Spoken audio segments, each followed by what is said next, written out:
เคยสงสัยบ่ว่าเป็นอย่างซิดนี้ที่โตถ่ายมามันคือบ่คือซิดนี้ที่ทุกคนคิดไว้เดี๋ยวมื้อนี้โตสิพาทุกคนมาทัวร์ซิดนี้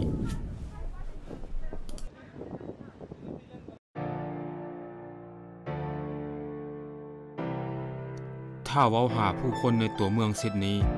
เจ้าคิดหาผู้คนแบบใดเจ้าคงจะคิดหาฝรั่งผิวขาวอยู่ในตัวเมืองเต็มไปหมดแต่ความจริงแล้วมันกงกันข้ามกันเลย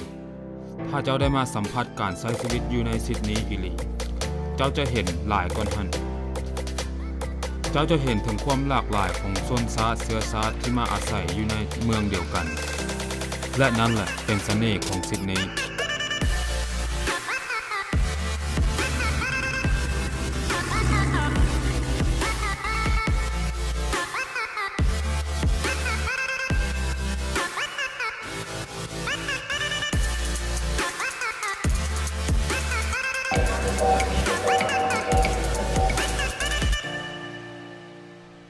โดยตัวเมืองของซิดนีย์นี้ยังมีสถานที่สำหรับผู้คนของแต่ละชนชาติ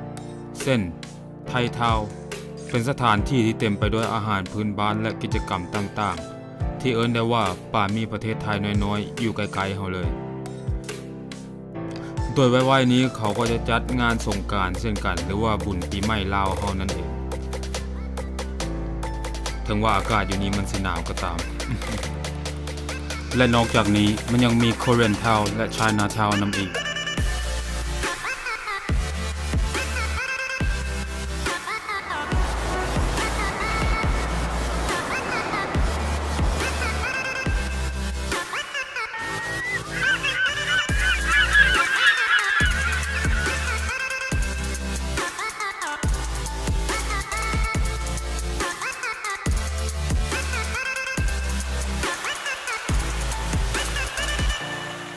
ถึงมันจะเป็นตัวเมืองที่บ่ใหญ่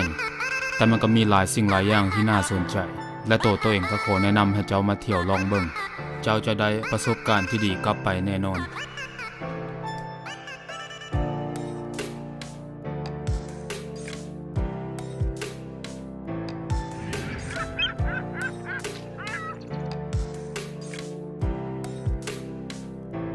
ยังบ่พอแต่เพียงเท่านั้นมันยังมีสถานที่อื่นๆนอกเมืองที่น่าสนใจอีก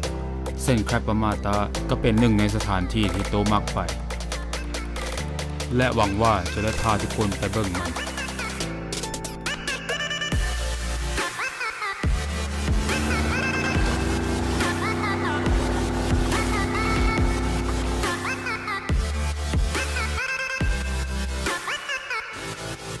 และหนึ่งสิ่งที่โตมักเกี่ยวกับซิดนีย์ก็คือบรรยากาศตอนกลางคืนก็เป็นสิ่งที่งามตาเรา